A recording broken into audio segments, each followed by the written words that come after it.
Turabasuje nanone tunabaha ikaze mu kiganiro cyacu nawe warengera ubuzima. Ni Eric Nahayo. Uyu munsi tugiye kuvuga ku ngingo ya 4 ivuga ngo guhumeka umwuka mwiza.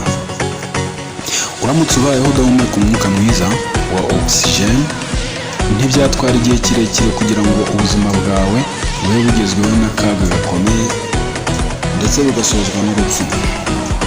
Abahanga benshi bavumbuye ko ari byiza kugira ibihe byo kwitarura umujyi, ukajya hafi y'amashyamba n'ahantu hari ibiyaga cyangwa inyanja cyangwa se amazi atemba, kugira ngo ubuzima bwawe burusheho kumererwa neza. Mu kinyejana cya 20, abahanga mu bya siyansi bavumbuye ko hirya yo kuba uri guha umurwayi imiti imufasha mu buzima bwe cyangwa mu burwayi bwe, ko akeneye no kuba ahantu ahumeka umwuka mwiza, akabona n'akazuba. Iyo yose ako kazuba kakirasa mu masaha ya mu gitondo cyangwa mu masaha ya nimugoroba kari kurenga, ibyo biri ingenzi cyane mu kumworohereza muri icyo gihe cy'uburwayi. Iyi mirasire y'izuba n'umwuka mwiza bikenewe no ku batarwaye. Iyi mirasire y'izuba ikenewe no ku batarwaye nk'uko tumaze kubivuga, kuko ari ingenzi kugira ngo ubuzima bwacu bumererwe neza. Kuva kera ibihugu byinshi byo ku isi byemeraga ko akazuba n'umwuka mwiza ari ingenzi ndetse ko ari n'umuti. Umuganga umwe witwa John Lawtonson mu mwaka w'1884 kugeza mu mwaka w'1815, imiti yandikiraga abarwayi b'igituntu iyibanze ni akazuba no gushyirwa ahantu ahumeka umwuka mwiza. Mu mwaka w'1840 uyu muganga witwa George yavuze ko abantu bakorera ahantu hari umwuka uhagije wa oxygen baba bafite amahirwe kuruta abakorera ahantu hafunganye mu mazu. Urugero nk'abahinzi, aborozi n'abashumba baba bafite amahirwe menshi yo kutandura igituntu, mu gihe abamara igihe kirekire mu mazu y'ahantu hahora hafunze baba bafite ibyago byinshi byo kuba bakandura iyi ndwara y'igituntu cyangwa ndetse n'izindi ndwara nyinshi zo mu buhumekero.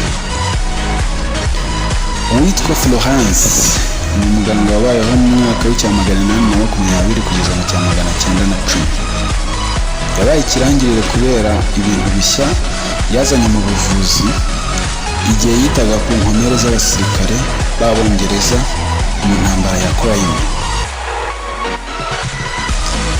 Yarabajije ati, ese iyo winjiye mu cyumba cy'umuntu nijoro, wowe uvuye hanze atarafungura amadirishya, ntiwumva n'umwuka mubi? Bityo rero yatanze inama ko icyumba cy'umurwayi kigomba kuba kirimo umwuka uhagije nk'uwo hanze. Gusa nanone bakaba bamurinda ko ubukonje bwaba bwinshi bigatuma atitira. Kandi nubwo ubukonje bwaza, birakwiriye yuko umuntu atibuza guhumeka umwuka mwiza. Yongeyeho kandi ko abarwayi bakeneye n'akazuba kuko bituma bamererwa neza, bikabagirira umumaro mu burwayi bwabo. Ubwo abantu binjiraga mu kinyejana cya 18, iterambere mu bya siyansi ryari rimaze kugera ku rwego ruhambaye, ariko n'ubushakashatsi bwa vuba nko muri 2009 no muri 2011 bwagaragaje ko nk'abanyeshuri baba mu byumba bidafite umwuka uhagije wa oxygen kandi bakaba ari benshi, indwara bakunda kurwara cyangwa se indwara bakunda kubasangamo kuruta izindi ni indwara zo mu buhumekero. Ishami ry'umuryango w'abibumbye OMS naryo ntiryahwemye kwemeza ko umwuka mwiza ari ingenzi cyane. Niyo mpamvu batanze inama ko abantu bagomba gutera ibiti mu ngo zabo. Ibyo biti bishobora no kuba indabyo zitatse urugo cyangwa n'ibindi biti bitabangamye kandi bikwirakwiza umwuka mwiza wa ogisijeni. Twese iyo dutekereje ikintu cya mbere twakoze tukivuka, dusanga ari uguhumeka. Umuntu abasha kumara amasaha menshi, bigafata n'iminsi runaka atarya kandi atanywa, akaba atarapfa. Ariko aramutse ashyizwe ahantu atabasha guhumeka na gato, mu masegonda make cyangwa mu minota mike yaba yamaze gupfa. Nawe fata akanya ubitekerezeho. Intungamubiri za mbere imibiri yacu ikeneye ntabwo ari ibyo kurya bikize kuri poroteyine cyangwa carbohydrate cyangwa amavitamine. Buriya ibyubaka umubiri aribyo poroteyine, amacarbohydrate aribyo bita ibitera imbaraga, yaba n'amavitamines aribyo birinda indwara. Ibyo umubiri koko urabikeneye, ariko ntabwo aribyo by'ibanze, ahubwo icy'ibanze ni umwuka mwiza wo guhumeka wa ogisijeni. Ibindi bikajya byakurikiraho. Umuntu wabayeho mbere y'abandi bose ku isi, ikintu cy'ibanze yahawe ni umwuka w'ubugingo, ari wo mwuka mwiza, ari wo mwuka uba uri mu muntu utuma abasha guhora ahumeka, ubuzima bwe bukarushaho kugenda neza. Dore rero umumaro w'umwuka mwiza mu buzima.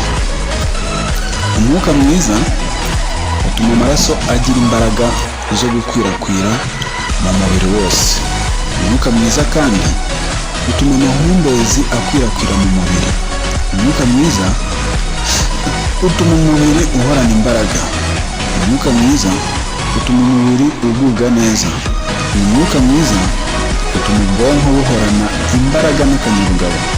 Kandi uyu mwuka mwiza utuma umuntu amenya kwitegeka no kwihangana.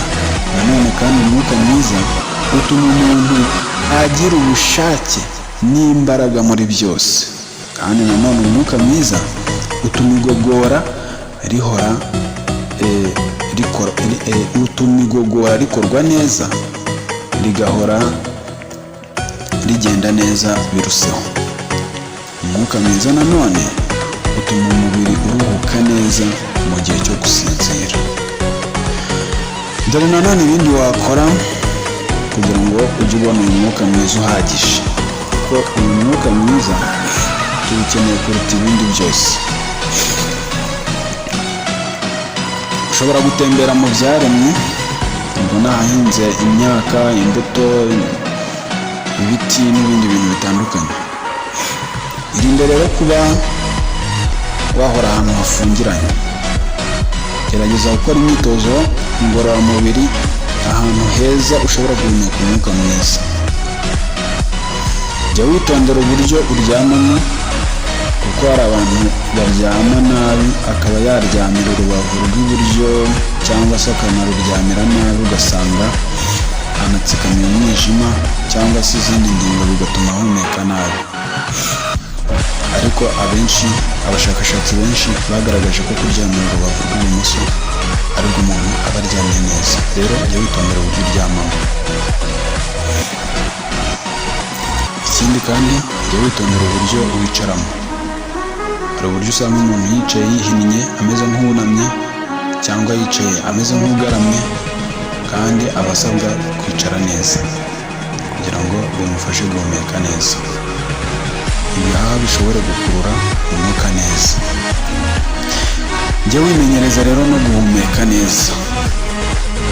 Abakora imirimo isaba guhora bicaye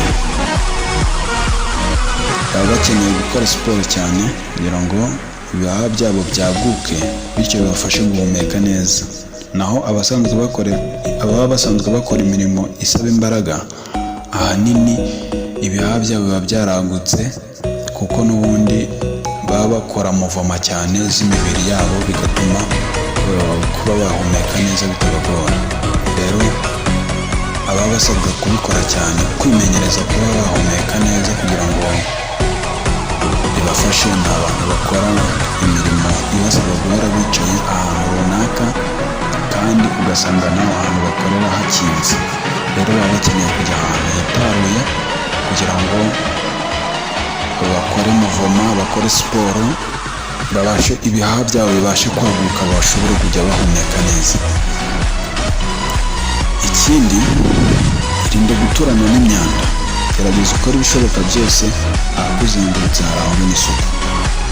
Ikindi, irinde umwotsi w'itabi mu buryo bushoboka bwose. Igihe ukoresha imiti isukura mu nzu cyangwa se mu bwiherero, ugerageza kwambara ibintu bishobora kuba byarinda imyanya y'ubuhumekero yawe kugira ngo ukomeze guhumeka neza. Si byiza kwambara nanone imyambaro ikuboshye cyangwa igufashe cyane, kuko ibyo bituma uruhu rudashobora guhumeka neza. Ubwo rero bantu mugura imyambaro, jya ugerageza no kureba ibishobora gutuma umubiri wawe uhumeka neza.